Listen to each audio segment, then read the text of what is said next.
So I'm just going to jump back where I left it last time. We were talking about new product development. And so a new product is something that is very important because it has to be something that a company does regularly. You have to create new product in order to keep being competitive. And the idea of new is there's a variation of newness. So you add a just noticeable, which is just one new element that makes your product new. You create a totally new category that makes a new product. So newness is different if you are inventing radio, for example. You invented the radio, it didn't exist before. That's a total innovation. But if you're inventing FM radio, it just adds to the existing system of radio. So new to the world, new to your market, new to the company, there's just different level of newness. When you create new products is on the basis that there are different group of products from a product being totally new and being introduced to growing, to reaching maturity, and eventually being removed of the market. So the idea is that there's multiple products, like a singer would have multiple songs and do a career of 10 years, 20 years if they are lucky, and they would have multiple songs, multiple albums being launched. And the idea is that these number of songs and albums will carry through the sales and will carry through the profit of the organization. There's different shapes. So not everything is a bell curve, depending on the category of product. So different technology have different shapes. So usually high technology product have a short bell curve. Fashion have a short bell curve. The different product forms. If I take the Coca-Cola glass bottle, you can see that this is a shape that has really carried on for a very long time. Different brands have also their product life cycle. There's different fade as well. So some products don't even have a bell curve. They have more of a pyramid because they go up very fast up and very fast down. So this obviously concept of the bell curve of selling a product is sort of mimicking or going in parallel with a different group of consumers adopting the product. So product life cycle and consumer adopter groups are essentially overlapping. Why is this important? What I just said right now is critical for you because you are, I think at the end, I think all of you will do a new product development strategy with Alex Ritchie because he's still very much at the beginning and there's a lot that needs to be done. So you will have to find those innovators. So we had many discussions with all the groups. I don't think it's very confidential to say that everyone is saying, why should he be niche? Why should he be niche? And there's a possibility that he's niche because of the amount of resources that he has and the fact that he has to go for a smaller group in order to get him started in the process of adoption. This very small group that will become his core fan base. So it would be all right if you were to show an adopter group such as this graph and show who are the innovators, who are the early adopters. And this will be your, let's say, your 3 or 4 year plan where you will show that there are different group of people that he's going to go after. So there are the different targets, the different avatar, like you've been calling them. And these different groups are what's necessary for him. So it may be more niche at the beginning and grow into something more mainstream and use the fact that Latin music is essentially more mainstream. When you grow a product, you have multiple strategies depending on the stage of the life cycle. So if you are at the introduction stage, you would have much more communication. You will be more involved probably into information more than persuasion and getting people to know about the product. Then you will quickly try to maximize the market share, gain as much market share as possible. Then you will defend your market share and maximize your profit. And then you will essentially keep some profit and keep the company growing. So this is where we were last time on Tuesday. So now when you develop a product, and as you will see, this lecture is very much following the quiz review. And so it's 95% the quiz review, all of the slides, because I want to go to the essential and stick to that today as much as possible. And that way you can see the essential is a lot enough already. But here we're talking about the different methods of developing new products. So either the method one, which is called sequential, where you have different steps and people representative of the different skills or the function in the business. So in step one, you have an engineer, an accountant, a marketer, and a production person. In step two, the same group name of people, the same, step three is the same. So they try to go through all of the steps, which are different steps, which I'm going to talk next.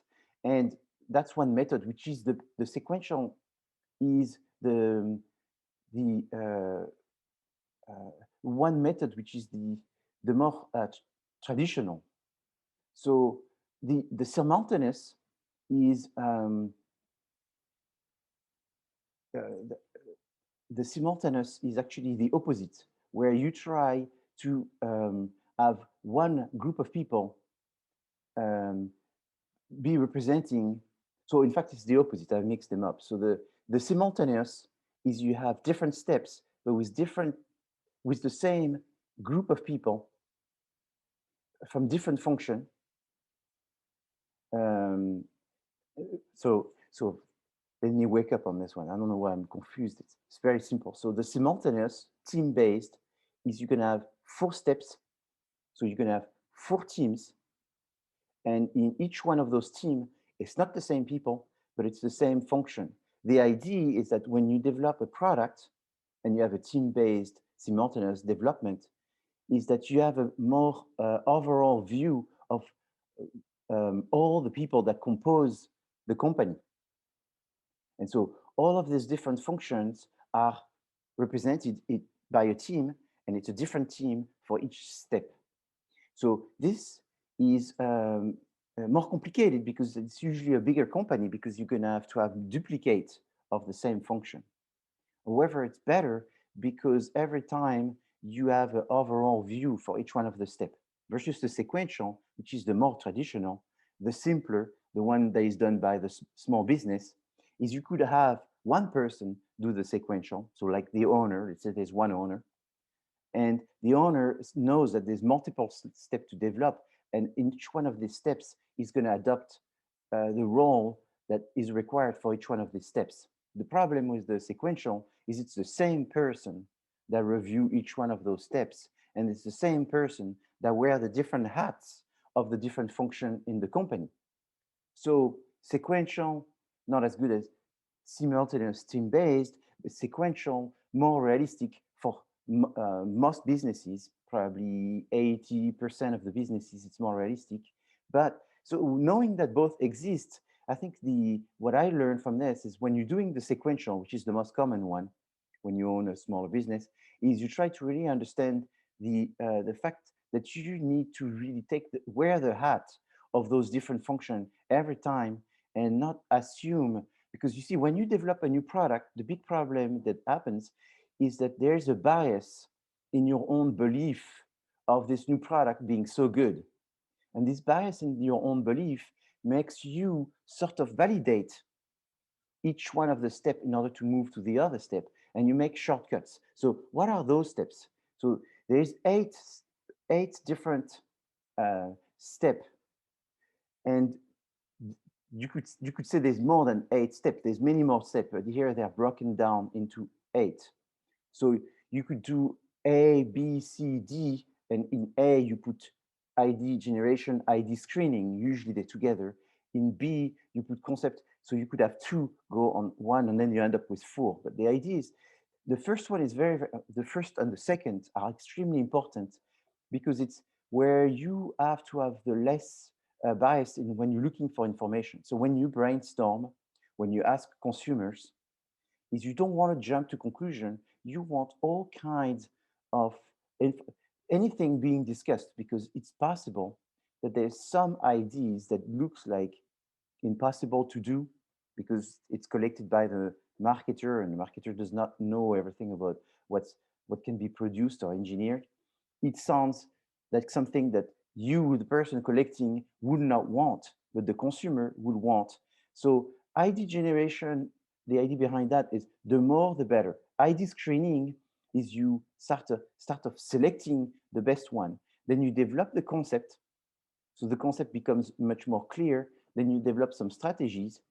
So in a way, it's a little bit like, it's very much what you're doing, which is you're looking for opportunities. But I told you the best way to look for opportunities is to essentially look for ideas and then validate those ideas through identifying opportunities that support them. Then you find strategies. Then you look at the costs of doing all of this, the profit of doing all of this. Then you develop the product. Then you test it. So testing is done in different ways. There's essentially three ways, and then you launch the product. So the three ways of testing is either you launch a full campaign in a small number of areas. So you pick 3 cities which are representative and you see how it works. Or you launch the product in just 1 or 2 stores and you see how it works, 1 website and you see how it works. Or, and this is what we looked at when we talk about experimental research. When you do research, you have 3 layers. You have exploratory, descriptive, and experimental.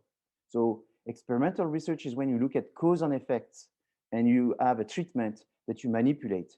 So the simulated test market is the same. It's like a lab experiment. It will be like a store which will be only used at a certain time to actually see if what people are doing. It will be like a website where you will see what people are doing when they're buying through this website, and you will test things in a laboratory simulation type of context.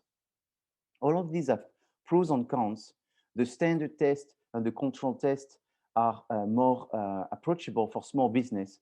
The simulated test, not so much. So large organizations do all of these, but mostly the simulated, because they are looking at a big scale mass distribution, mass produced goods, versus the small businesses will essentially look at testing it either in 1 city or 1 store. Any questions? Okay, so now we're going to move into sets. So we finished essentially the P of product. We're going to move into pricing. After this, we're going to move into the P of place, which is distribution. And after that, we'll be moving into the P of promotion, which is essentially communication. So pricing here is broken down into 2 pieces. One piece is the concept behind pricing, and the second piece is the sub-strategies of pricing. Because if you remember correctly, there's objectives, corporate strategies, then the 4 Ps being implemented.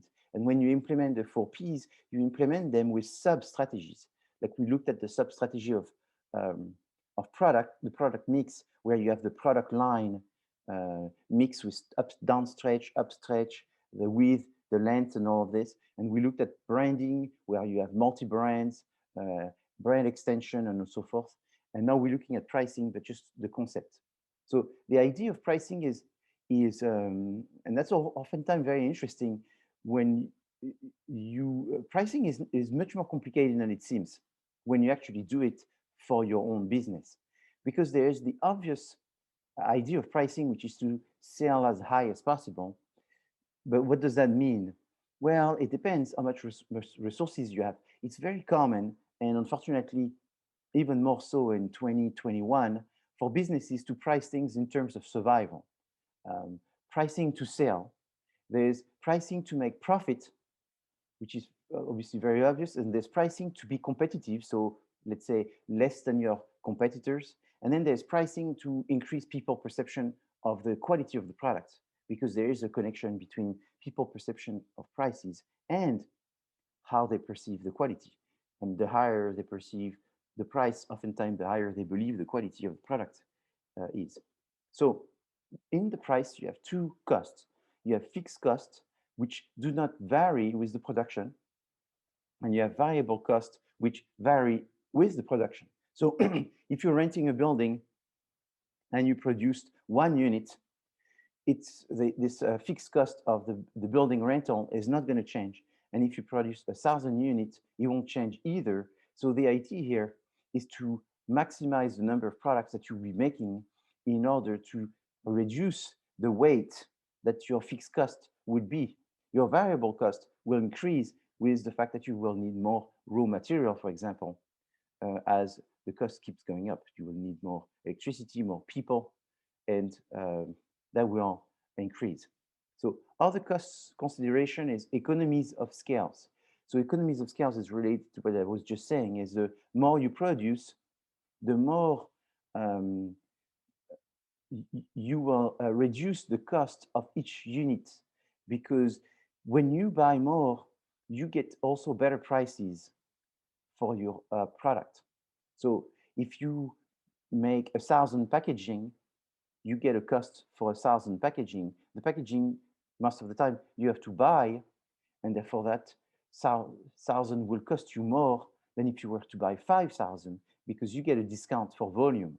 So the more you produce, the more the cost of producing is going to be reduced, and therefore that's economies of scales. The experience curve is different. It's the same idea, which means that the more you produce, the less the production is going to cost you, but it's more of a labor reduction, which means that the more you produce, the more your labor becomes skilled at producing, and the more they become skilled at producing, the faster they start doing things. Well, think about someone that's on the first day of the post office. They work at the post office, they're going to deliver the mail, and this is their first day, versus someone that's done it for 5 years.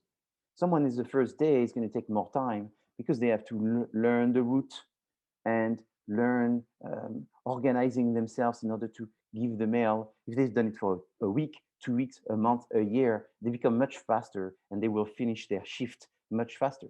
So your staff, the more they work, the longer they've been in the business, the less inexperience, the more experience curve that you gain. So essentially all of this is telling you that you have to produce more in order to reduce your costs. And this is true, but you have to be very careful too, because there's a supply and demand issue, which is that if you produce more and reduce the cost, does that always equate to selling more products? So if there's inelastic demand, it says that a small change of price does not change. So inelastic, the demand is not very sensitive to the price. Versus elastic demand is there's a greater change with a small change of price. So we're going to change our prices. What kind of sensitivity to price our consumers have? You want to change your price if it really increases the demand. But if you change your price and it doesn't change the demand, you don't gain that much.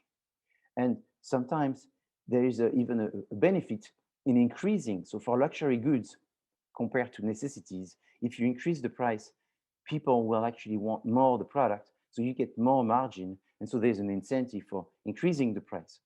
This will be true as well for artists.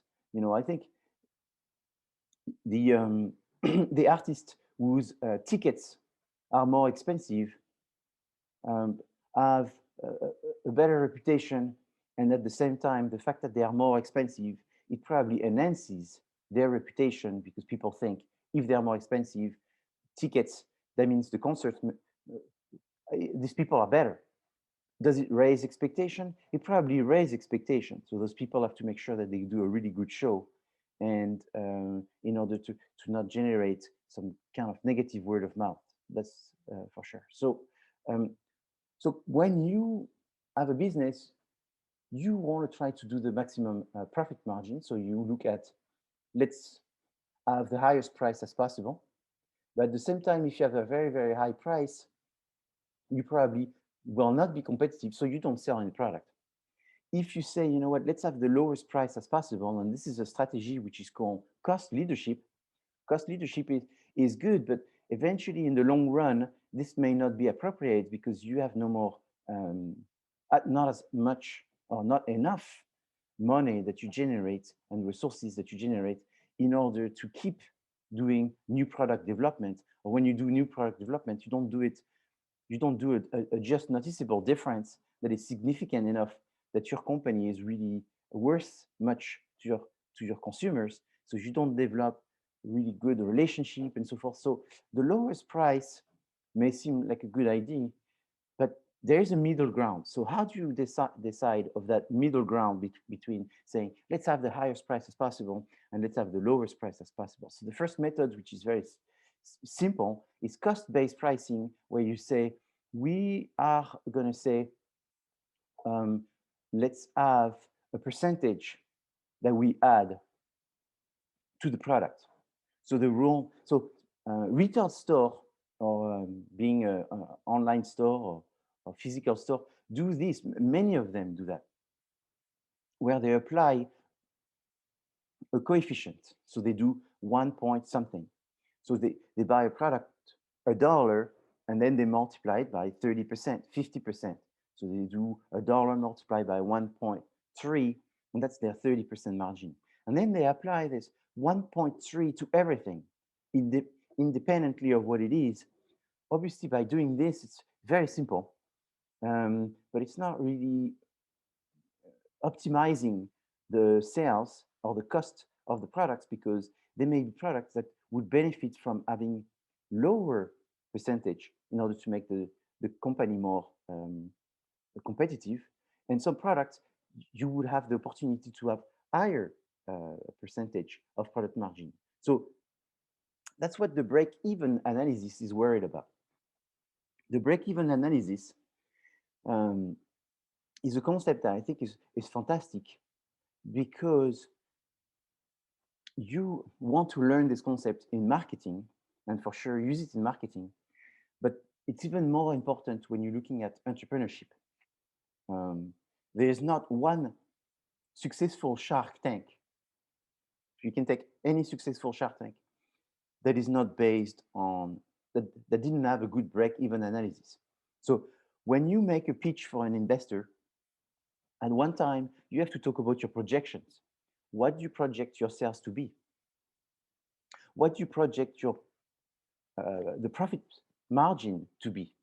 What do you project the profit for the company to be? So an investor invests, I would say 90%, maybe more of the investors, the first reason why they invest is for the return on investment. Number one reason. And therefore, they're looking at, when am I going to get my money back? The best way to explain and argue about when is an investor is going to get their money back is the break-even analysis, because you can set $1. So you say, we're going to make $1 million profit. So to make $1 million profit, you know the cost of your product. And so then you're going to calculate, based on this cost, if I want to make $1 million profit, how many products do I need to sell? So to start, you say 1,000 products. And then if you see 1,000 products, you find out how much you have to sell it for. And then that may be very unrealistic, is you have to sell it for $100, and all your competitors, the most expensive one is $59. So then you say, okay, so now let's see, if we were to sell it $59, how many products do we have to sell? So now you have to sell 10,000 products in 1 year. So then the question is it realistic to think that you can sell 10,000 products in 1 year? Yes, sir, because, and then you have the sum, which is looking at the market and analyzing the market and showing the potential of the market. And then you explain your penetration rate, which explain how is it likely that you will reach this small group? What are the activities that you will have, the marketing activities that you're going to have in order to reach this small group? And how are you going to use the money? What money do you need? And this is where the investor money comes from. So I give you the circle of the process. This is in some way better than any semester because it's recorded. I strongly recommend that you go back to this section when you will be in the next class in entrepreneurship, because what I explained right now, it's essentially 70% of what you're going to be doing in the next class. Okay, but in this class, you need to know about it and you need to start working on it. The sum that you will try to work on and thinking of break even. I actually had a discussion this week with a student who was trying to do an investor pitch in this class. And he came to me, and yesterday my feedback was learn about the break even. So here you go. So the break-even is essentially like this. It looks at the section where you have profits, the section you have losses, the number of products that you need to sell, and it's a computer simulation at the beginning, trying to identify how many products you have to sell in order to make which profit. The next method is called value-based. So the value-based is, I would say, the one that we just looked at before. The break-even is more of a finance way to go about business. It's not an accounting way, it's a finance way. Versus the value-based is the typical marketing way. See, in marketing, if you think about it, what is marketing? The delivery of customer satisfaction at profit and long term. So what does a marketer do? What's the word that summarizes marketing? Satisfaction. So if the word that summarizes marketing is satisfaction, value and satisfaction are very close related. Is what is it that people are willing to pay this for? What is the benefits? How much do they want it, essentially? So that's a very marketing way to look at it. The idea is that you don't think about the profits, you don't think about the cost, you think about what would people pay for this? And then you go backwards. So if people are willing to pay 100, then you say, okay, it's worth 100. It's worth what someone is willing to pay. And it's sort of like eBay. eBay is value-based. What are people willing to pay? It's like an auction, So something in an auction, you may see something and you go, this is worth $10.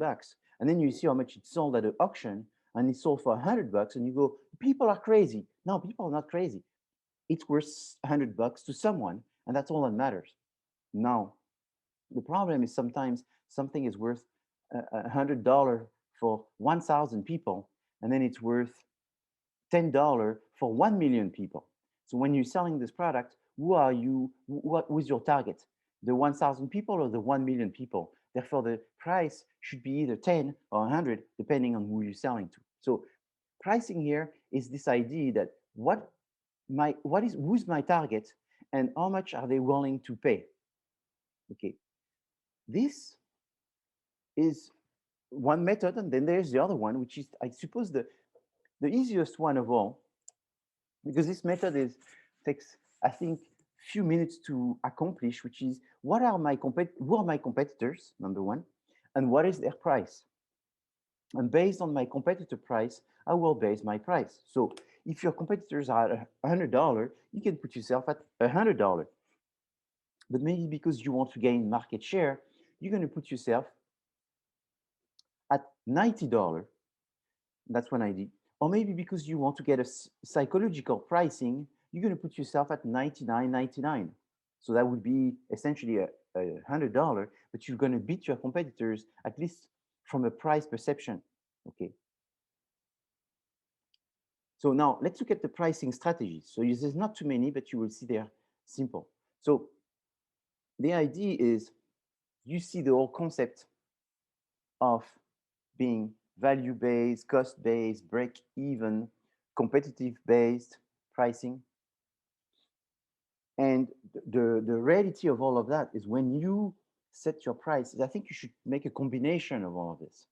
I think it would be wrong to use only one method. Because if you do value-based without looking at the other pricing methods, you don't take into account the competitors. And you may not be so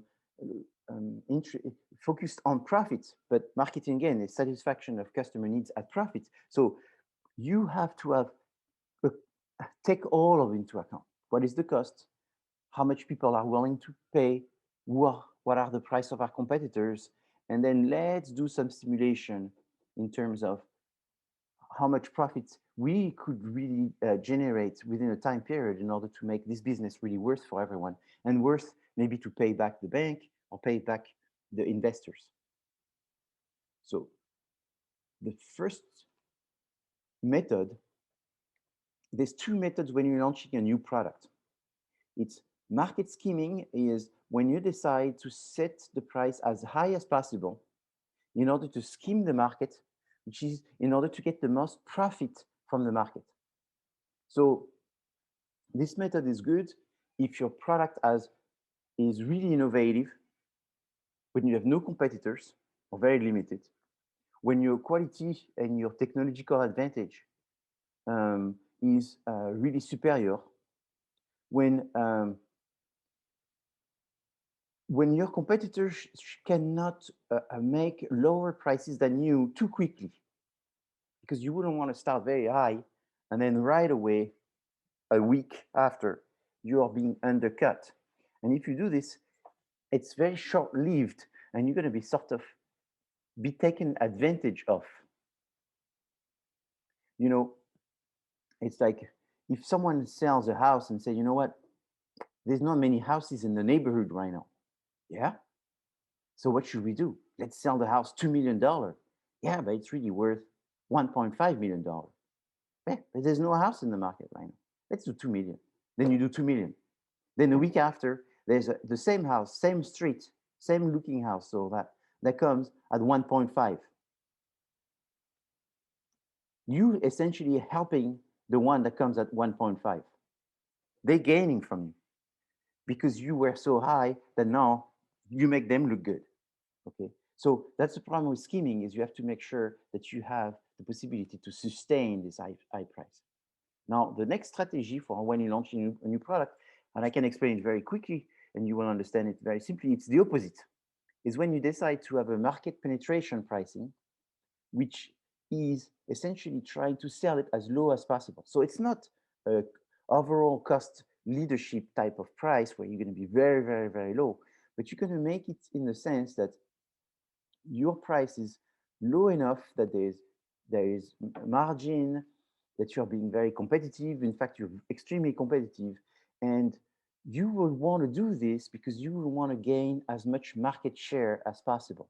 So scheming is you want to get as much profit margin as possible, versus penetration is you want to get as much market share as possible. By having a greater market share, it makes it very difficult for competitors to come in the market. They're essentially going to just follow. They don't have much room. Okay, so scheming and penetration are strategies. They are strategies at the 4Ps level, and they are strategies at the pricing level. So if I say, can you name 2 sub-strategies at the pricing sub-strategies? Yes, I can name scheming and I can name market penetration pricing. These are sub-strategies. They are not corporate strategies like new product development, diversification, market development, market penetration. These are corporate strategies. I repeat this because I'm trying to go back to what you learned before and make sense of all of that. So there's embedded things, there's bigger things, smaller things. So these are still strategies, but they are within the Ps. Other strategies, which is connected, I guess, to the P of product, is the product mix pricing strategy. And you see this all the time. I took 2 examples of 2 instruments. So it's like a set of drums from Tama. There is a same, at least for someone that doesn't know what is going on, they look absolutely the same. Beside one is black and one is sort of a silver. One is 869, the other one is 1,699.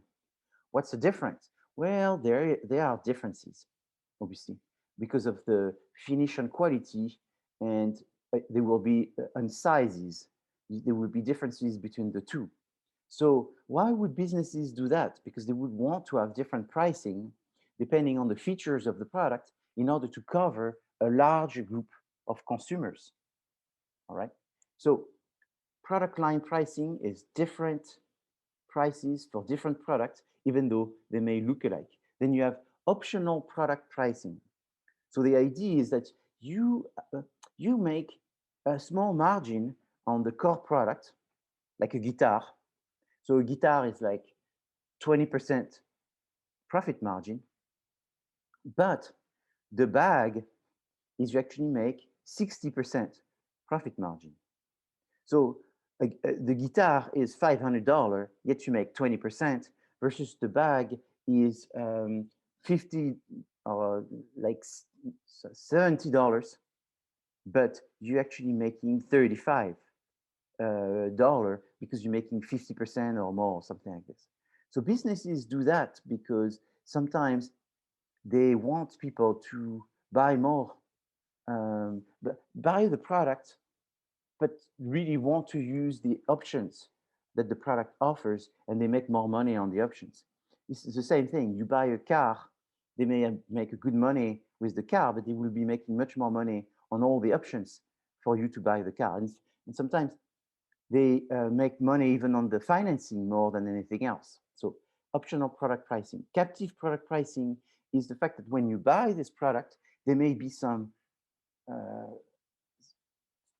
other product that you have to buy in order to make this product work. So the typical situation of this is a printer. So you buy this printer. This printer is $99.99. And I mean, that's the best deal you ever heard. And so you buy this printer. When they sell it to you, they sell it to you with a cartridge. And life is good, but this cartridge is not full. New printers never have full cartridge. And so you get this printer that after a few days, you need to get a cartridge. And you're not so upset because you figure this cartridge was free.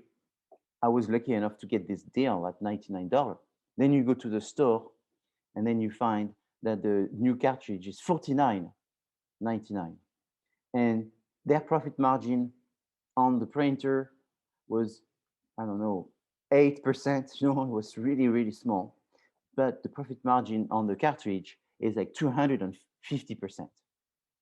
So they don't mind selling a printer for 8% margin, since they know they're going to make hundreds of percent on the cartridge. So captive product pricing is another strategy where you think about the price, but on the overall consumption of the product, between the option, between the different line of product, and between the accessories that are going to be necessary in order for the product to be used. Byproduct pricing is when you have produced something that is your core product, and as you're doing this, you're discovering there is some byproduct, and then you sell the byproduct. Product bundling is when you sell a product in a combination. So you sell toothpaste, toothbrush, and dental floss. And normally, let's say each one is $1, so that should be $3, but you're selling this for $2.59. So people get a bundle price.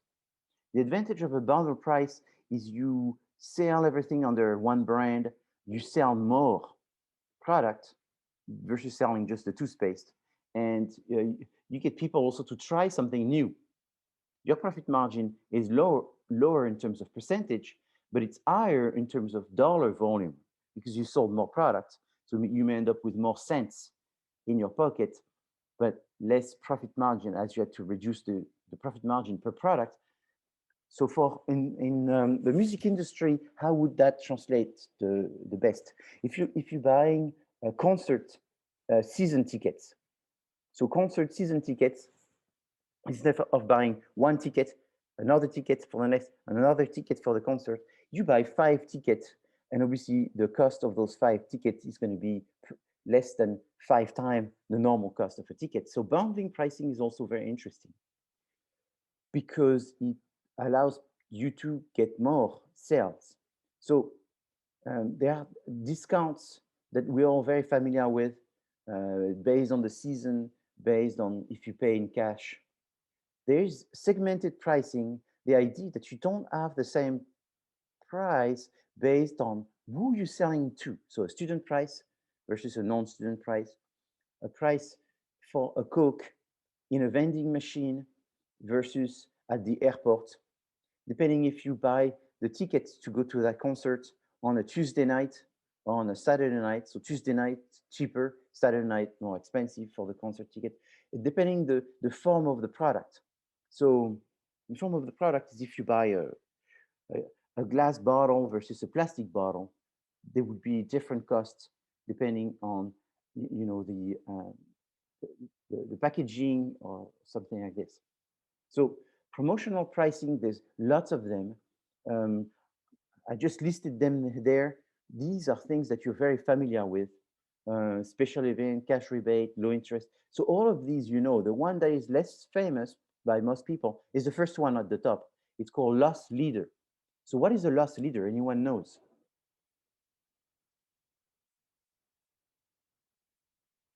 what is the loss leader? A loss leader is where I have a product that I am willing to lose some money on just to get people's attention on it. And eventually their eyes will move on to my other more costly products. Yes, exactly. So, so let's say Walmart. Uh, Let me not use names because there's a lot of regulation behind loss leaders, and so oftentimes it's illegal. So let's imagine a large supermarket that has hundreds of thousands of SKUs. They want to sell everything, but they want to give people an extra reason to come to the store. So what they would do is they would have a little brochure, mail-in brochure, and they put this into people's mailbox. And inside this brochure, people will open it, and they would see a very famous soda, and they would see this very famous soda at a price which is cents cheaper than what they usually buy it for. So people will go to that huge store in order to get that soda, but then really on the way walking inside the store, they would see products and they would purposely put those soda at strategic places for people to have to crawl over so many aisles and so many of the products that they will be just humans and they will be grabbing all the things in the way. And and that's what they do. And so sometimes, like for example, typical for spring, it would be like a very nice barbecue. A barbecue is just crazy. There's this accessory, so many accessories, and all that, and it's only $3.99 instead of what you would imagine this thing to be $800. So then you would go there, but oftentimes what happens is they don't have it anymore, because they run out because there are too many people interested, or because there are too few of them.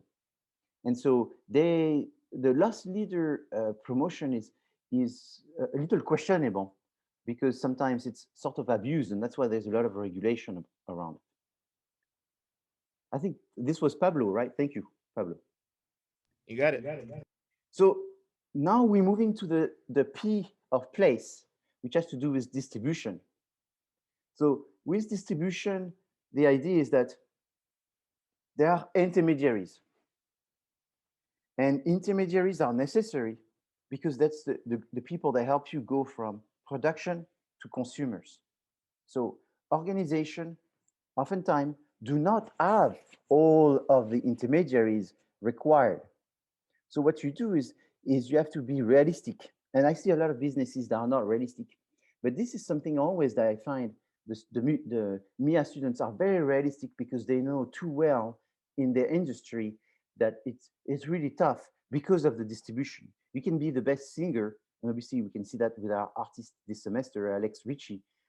He's an amazing singer, but how do you get an amazing singer in front of the public is you need this distribution. So there's a cost of going from being the best product available into the warehouse of a manufacturer, and then in the end of a consumer. And so my take on this, I've been done this for more than 10 years, worked in the business of being a manufacturer and working doing B2C and B2B at the same time, is that distribution is a job in itself. If you're a manufacturer, 90% chance that you're not very good at distribution. And therefore, you have to take distribution very, very seriously. It's even possible, and what I'm going to say, it's quite extreme, is to say that you could have an okay product, and if your distribution is amazing, that you'll be very successful. People um, overemphasize the quality of the product as the way to succeed. And they think the best products are the products that are the most consumed, which is not true. The most consumed products are the products that are the best distributed. So how to succeed? Get a product that is okay. Okay as a just noticeable difference is okay. But your distribution has to be a A. If you have an A distribution and an OK product, you will succeed all day. If you have an A product and an OK distribution, it's going to be tough. And if you have an A product and a not good distribution, you may not even go anywhere. So there's a cost, big cost in getting distributed, and you have to share that with the intermediaries that form your channel. So let's look at the format. So either you manufacture and you sell directly to the consumer. And so this is something that is done more and more, including the music industry. And that's wonderful because you have this opportunity to not have to use the traditional intermediaries and try to do it yourself. That's direct distribution. You have indirect distribution where you have intermediaries in the middle, and these intermediaries can really increase and speed up the amount that you will be able to sell. You can have many intermediaries because the traditional intermediary is R for retailers, but there's someone that can be before R, the W for wholesalers. So traditionally, you have the manufacturer that sells to a wholesaler. The wholesaler gets help from a J. J is jobber. So jobber may be the UPS truck. Jobber may be an advertising agency. A jobber may be a broker. Okay, and then you sell to a retailer. So, and sometimes you can have multiple wholesaler, where you have a wholesaler who imports, a wholesaler that sells to a state, a wholesaler in the state that sells to another wholesaler, and then that wholesaler that sells to a retailer. So an example with my cognac, I have an importer that imports my cognac in New York, then that importer sells to a wholesaler in California, then that wholesaler in California sells to retailers. But sometimes for some community, it's better to have a specific wholesaler. So for example, I have a wholesaler that does Armenian and Russian community. It's for some reason that community sort of can work together. But it's very difficult if you're not Armenian to sell in the Armenian community or the Russian community. You have to be. Same thing with the Asian. If you are not Asian, it's very difficult to sell in the Asian community. So oftentimes you have to find an Asian wholesaler. And what's interesting is when you find an Asian wholesaler, there are different communities as well. If you're like Japanese, that's one community. Korean, that's another community. And then the other Asians sort of can work together between the Chinese, Vietnamese, Cambodian, Taiwanese, and they work together. So sometimes to be more effective is not only you do USA, California, and then you do Northern California, Southern California, but you also have a sub wholesaler which specialize in the very, very unique community you're looking at. So when you start, you have no idea on this. And that's oftentimes what businesses fail is because they have a lack of knowledge of the industry and the lack of knowledge of the importance of distribution and the lack of knowledge of the costs of distribution, which is always much higher, way higher than anyone think before when you don't have the experience. And then you have to understand that you have to have incentives in order to stimulate the different intermediaries. So when you create your profit margin, you oftentimes create your profit margin based on the cost and the profit margin. Inside that profit margin, you figure that there are some costs in advertising the product, promoting the product, doing social media and giving samples to influencers. Yes, for sure. But what you oftentimes underestimate is the incentives that you have to give to your intermediaries. So it's kind of very strange because your intermediaries are actually buying the product from you directly or indirectly. Why do you have to incentivize them? Because there's a bargaining power, and we'll talk about this in a few minutes. So what are those distribution channels do? They collect information, they promote your product, they are your point of contact. So it's you again. They match also, which means that they negotiate, speak to other intermediaries, and they find out what's the best intermediary by matching what you have with them. They finance. So financing is very important, and that's a big advantage of your intermediaries is they buy the product. So they don't buy cash very often, unfortunately, but sometimes they can be insured. So what happens is they buy $1 million from you, and you can get an insurance on them. And if they don't pay, it's the insurance company that will pay you, however, minus some amount. So if you get a $1 million, there may be $70,000 that goes to the company that do the insurance or something like that. So you have to always take into account the cost of the insurance. So they take some risk because they have inventory of your product. So I have a question. yes, So when you're determining these factors, um, w- where does cost come in? Well, but that's a cost. So it's going to be your marketing cost. Giving an incentive. So what type of incentives do you give? Oftentimes, if you have a wholesaler, you don't pay the wholesaler. What happens is the wholesaler buys your product. So they buy $1 million of your product. Let's say each product is $1. So $1 multiplied by a million product, $1 million. So great.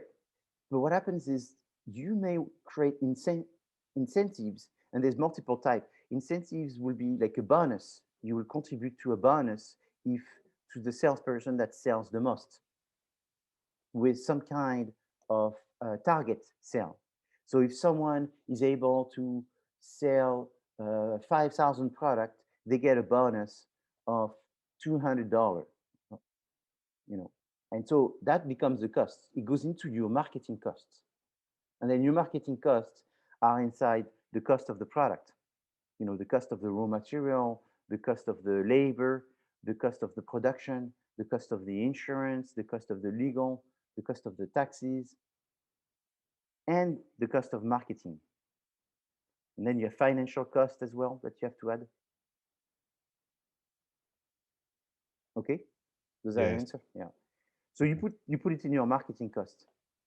And it's a little bit, people say, oh, when you buy a house and this house costs $1 million, what most people do is they make sure that they have $1 million and then they buy the house. And then there's all kinds of fees that you have to pay because then you are in a Merlot Rules or HOA. And you go, what? Yeah, there's a fee for getting the key and the remote. How much is that? $500. Okay. And then there's a deposit for this and this and that, $5,000. And then there's the gas company that shows up and they need another $2,000. And then there's electricity. And then you go, whoa, whoa, whoa, whoa. I need another $30,000 to pay for all these little extra things. I thought I was buying $1 million house, right? And so that's sort of what happens is there's all kinds of discoveries when you make a product and then you go to the market trying to sell it. There's a lot of discovery cost that you never thought of until you did it. And most of those costs that you discover, that you go, are distribution costs that are going to come. Lots. Um, I mean, samples, you sort of anticipate it. But what happens is then they ask you to participate in events. And you had decided to participate in 1 or 2 events a month. And now there's much more need for participation. So you say, I won't do it.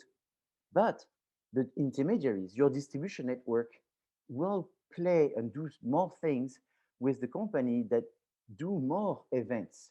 Because for the distributor, having more events is really good because that creates more relationship with their customers. But they don't want to pay for the events. They want for the suppliers to pay for the events. And you go, that's not fair. How much is the margin of a distributor? Hey, margin of a distributor is 20% on a very, very bad day and 40% on a very, very good day. It's like an average of 30%. And then you go, wait a minute. Does that mean that distributors are the one that really get rich, not so much the producer? Well, yeah. Have you heard of Amazon.com? Isn't he the richest man in the world?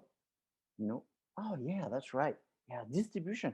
Distribution is one of the best way to get rich because they have not so much as much problems as a manufacturer have many more problems and distributor have less problems if you have to compare between both. So there are conflicts. There are different conflicts depending on who. There's conflicts between the different retailers. So that's the horizontal conflict. Usually is the conflict here has to do with pricing because one retailer sells, it's like you have to imagine you sell it in multiple stores in LA and some stores are close by in the same neighborhood and one is cheaper than the other one. So right away that retailer has a conflict with the other retailer and right away that they have a conflict with the wholesaler and when with the producer. But there is also conflict between wholesaler and retailer. So I've seen this case scenario too many times, and it's so irritating for the producer because you not dealing with the distribution most of the time, and that's a issue with distribution. Um, for example, I had conflict between an importer and a wholesaler. And I remember Texas, for example, was a state where I was doing a lot of business. It was going very, very well. And then my wholesaler for Texas had a conflict with my importer. And so that, which had nothing to do with me, it had to do with another brand that they were wholesaling from that importer. And so that wholesaler decided not to sell anything from the wholesaler anymore, from the importer anymore. So therefore, he was not selling my product anymore, even though I had a very good relationship as a producer with that wholesaler for Texas. So I was left on the side, left on the dust, and I couldn't do business in Texas anymore. Why you can't do business? Because you have contractual sort of agreements. You see, you have contractual agreements, and it takes a long time to get those contracts sorted, and it takes a long time to, it's that one. It takes a long time to have contracts made and contract removed. So since there's only 12 months in the year, and when you usually have a conflict like this, that takes easily 6 months. And if you're in a business that has seasonality, you know, let's say you're selling just Christmas music. Depending when you have this conflict, if you have this conflict 2 months before Christmas, you're not going to sell anything at Christmas, so therefore you're losing a year. And so conflicts are very important in distribution. They happen all the time, constantly. And so it's like, why am I paying for those people not doing their job well? You are. And that's why so many businesses say hallelujah for direct sales. Direct sales is hallelujah because you make a higher profit margin as a producer. Direct sales is hallelujah more, I would say, because you don't have to deal with the nightmare which is generated by the intermediaries. It's like a committee. Let's say the project you're working on, you're like 6 people. Now let's say you're 20 people. How well is that going to work? Not very well. Too many people in a room doesn't usually get a job done. Less people is better. But if you have 2 people, it's too much work for 2 people. 20 people, it's not enough work for 20 people, and they're going to be people doing nothing. So you have more conflicts. So you have to be careful because for a distribution network to work well is you have to have right amount, but not too many. So the format is different contracts. It depends. Sometimes what happens is there's a system of franchise, and this system of franchise is giving different power to the people, to the organization being manufacturer sponsored, where you have the manufacturer who owns the distribution, the distribution who owns the manufacturing.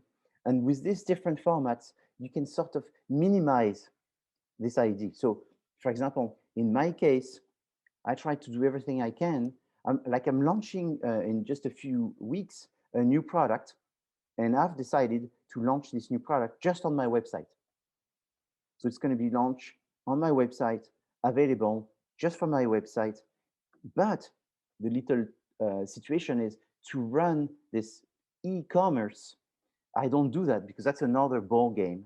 So I have a company which is a service provider that runs e-commerce, and they are the e-commerce intermediary that are running my e-commerce section of my website. So I'm still the producer. I'm still not the distributor, but I have a service provider that runs that section, so I can sort of control better the service provider. And so this makes it easier. So the traditional way is manufacturer, wholesaler, retailer, consumer. The vertical integrated way is where you have some integration of wholesaler by the manufacturer or by the retailer. Sometimes the retailer is so big that they also become the wholesaler. So that's very obvious with companies such as Albertson, Vons, Ralph's, and so forth, where you can actually buy some product which says Ralph's spaghetti sauce. because they also manufacture. So sometimes, most of the time, they don't manufacture, they have someone else manufacture. Sometimes you have some hybrid some system where you have it integrated. So it's like a Home Depot, which has a Starbucks coffee inside, or a bank inside, or some kind of pizza parlor inside from Pizza Hut or whatever. So this is the horizontal marketing system where there's integration. Then the hybrid distribution system is obviously something where you would have multiple ways. And that's what I think most people do. And what I recommend and what I do is where I use multiple ways of selling. I sell through directly to retailers. I sell through different intermediaries as wholesalers. I sell also using brokers. So what are the sub-strategy of distribution? So there's several, but there's three that are the most common one. So when you're doing distribution, the three strategy of distributing is intensive, which is that it's a sold everywhere, selective, which you don't sell everywhere, it's like 50% of the places, and then exclusive, where you only sell in one place. So what is the name of the strategy where you sell in all, everywhere, intensive? What is the name of the strategy of distribution strategy where you sell in just one place, exclusive? What is the name of the strategy where you will selective, I guess I would not say selectively, I would say the name of the strategy where you decide not to sell it in just one place, but not everywhere. And that would be selective, not what just one place and not everywhere. Okay, so these three strategies are pretty straightforward. Now that one is very interesting because it's another distribution strategy, and it's also a communication strategy. So it fits on both, it covers both. It's the push and pull strategies. So push strategies is, so listen carefully. I told you that nothing was complicated in this section, and now I have a little warning sign. Pay attention, a little complicated. So until for the past hour, it was not complicated. Right now, it's a little complicated. So what's complicated is you have two ways to go about selling a product. One way is you incentivize the distribution network, and that's push. So this section is about distribution, so it fits here. And then another way, which is to incentivize the customer, that's pull. So that's more of a communication method. Push is say, you know what? I tell the wholesaler, retailer, I give you two for the price of one. So then the wholesaler gives two for the price of one to the retailer, who gives two for the price of one for the customers. So let's say you don't drink Arrowhead water, but you drink Evian water all the time. So then you go to the store to get your Evian water, to get your Coke. By that time, there's a Arrowhead water, which is two for the price of one. There's a Virgin Cola, RC Cola, two for the price of one. I didn't come here to buy RC Cola. I came here because I was brainwashed to buy Coca-Cola. Now, what's happening, I'm going to buy the RC Cola. And you buy the RC Cola and you walk away, going in there to get some Coca-Cola, and you walk away with some RC Cola. Because you were the target of a push strategy, which is to incentivize the distribution network to incentivize the customer. The opposite of that is the pull strategy, where you advertise directly to the customers and you tell them this product is better because it's going to make you look more intelligent, look richer, look younger, look stronger, look more sexy. And then the consumer go in their brain, I want to look sexy. And then they go to the store and their eyes are blind to everything else. They want the brand that they've been brainwashed to want. Nothing else matters. So they go in the store and they look for it. If they can't find it in the store, they go to another store. And eventually the store owners, the website owners, knows about that and then calls the wholesaler and say, do you have this brand, so and so? Why? Because people saw it on TikTok and everybody wants it now because it's on TikTok. What the heck is TikTok and what the heck is that? I don't care. Do you have it? I want it because people want it. Okay. So push and pull are very different because one is a more of a B2B, if you want, versus the other one is a more of a B2C, direct to consumers. Traditionally, pull strategy was more expensive. That was before TikTok, Facebook, Instagram. The world was saying if you're a big company, you do pull. If you're a small company, you do push. If you're a big company, you can do push and pull. So that's the one that is at the bottom. Yeah, big company are going to do more and get more. And small company were stuck mostly doing push. Now, because of social media, what is the social media revolution? The social media revolution is that it has generated opportunities for businesses, small businesses, to start doing pull strategy, where in fact before they were able to do it, but not as much because of limited resources. That's the revolution of social media, is pull strategy became as fair for small or big businesses to some extent. Why? Because the big businesses, about 5 years ago, maybe less, started a revolution, which is that they've invested a lot in social media. And this is where now they are investing more, to the point that social media is also becoming very expensive and also very corrupted, because now there's fake users of social media who are paid by big businesses to pretend to be independent people. So there's a pollution in social media that's also creating a noise for the big businesses, which is why businesses are doing that, because they're trying to regain pull strategy. There's still one pull strategy, which is the most powerful, traditional, and still today is called the Super Bowl. The Super Bowl is still this hunt, guarded ground for the big businesses. I mean, you put an ad on the Super Bowl and you get millions of people seeing it. And then the same day, the day after, for a few days, people will still go to the looking for that brand that they've seen. And only the big company can do that. So small companies, or not small, smaller companies are trying to get into the Super Bowl. There's ways about it, but traditionally it's not possible.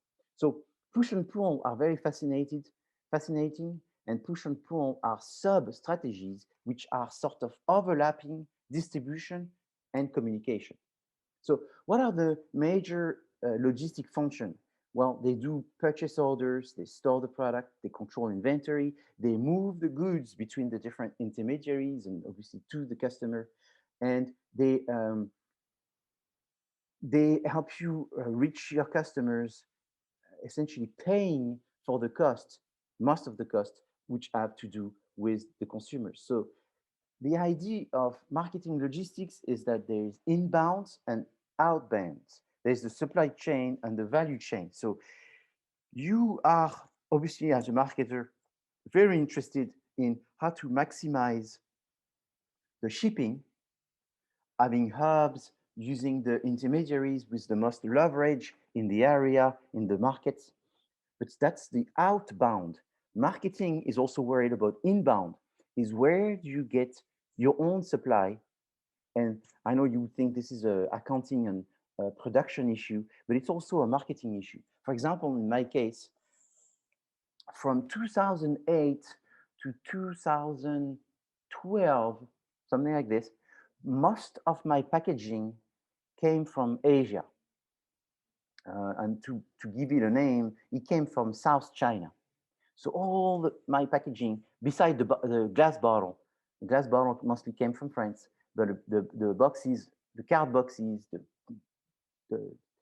the bags, everything came from South China. And at that time, I decided it was not ethical in a way to work so hard to make a product that came from the middle of France, saying cognac, and at the same time, for some pecuniary reason, for some cost-based reason, get everything from China. I thought it would be more fair that I would also make the people work for the cognac, work for the packaging.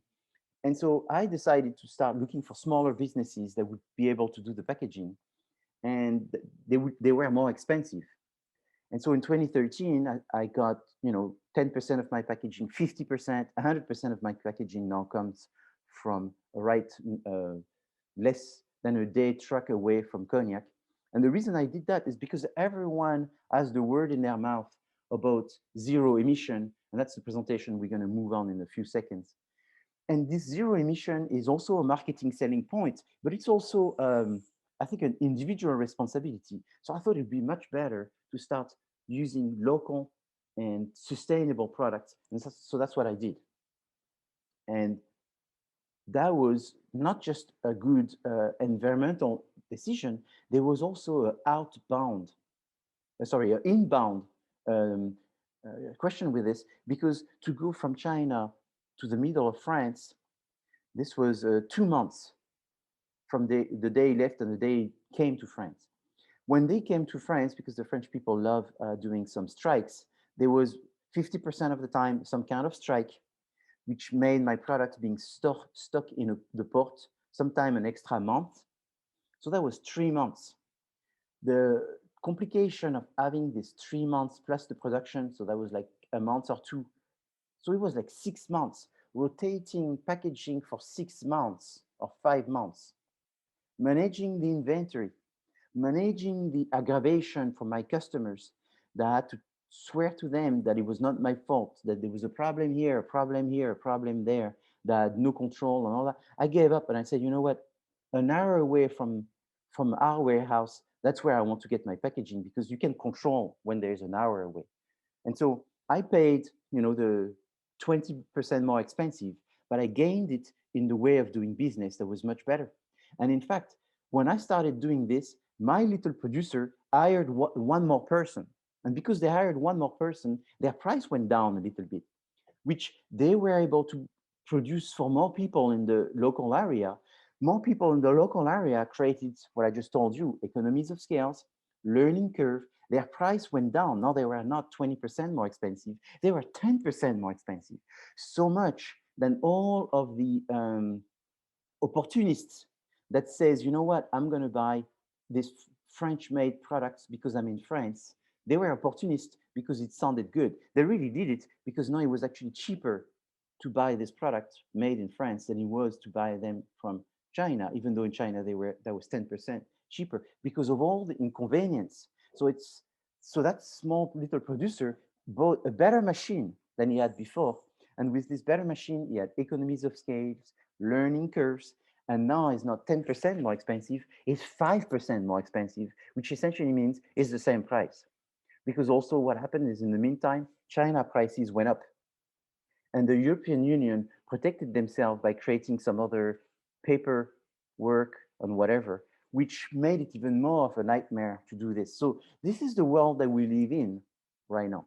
Is this world where everything is tight, and what as we know it today in 10 years will be very different. And that's why when you're in marketing, you have to be interested not just in outbound, which is the logical, but you also have to be interested in inbound because it has a um, environmental impact, but it has a sustainability from a dollar perspective and from an ethical perspective that is also very important. So this idea of value chain, supply chain, is you have to look at what everybody does and how much does it help in making the quality of your product better. Everything is about satisfying the customers, and everything is about what contribution that task, every task in the business, has in helping the business becoming better. So transportation mode, you have the rail, the truck, the water, pipeline, air. These are different methods. They have different pros and cons depending on what you're transporting in terms of the size, weight, the value, and the speed that you want to get, and where you want to get this product. So just to finish here, distribution is I want to talk about the bargaining power, and I already started talking about it, is the fact that you have to really understand that there's a domination between producers and distributors. Who is more important, the producer or the distributor? Normally, you would think it's the producer. Normally, you would think the most important is the singer. But in reality, the most important is still the label company, the one that distributes. Okay, because let's look at what the bargaining power is. The manufacturer controls the quality. controls their image and reputation, controls how much profit they are making, and who are their customers, their fans. The distributor controls the location, where do they sell, the market they sell, controls the sales volume. So in the sense that they can be buying more or they can be buying less from you. So that's very, very important. They also have consumer loyalty. So consumer loyalty is on both sides. But what is the big difference is distributors are the one who have cultivated more the B2C, in the sense that they are getting to the consumers and they are facing the consumers. So what the brand have to do is constantly realize that they have a B2C and a B2B, and cultivate the B2B, cultivate the B2C. And every time you develop a product, you have to think of both.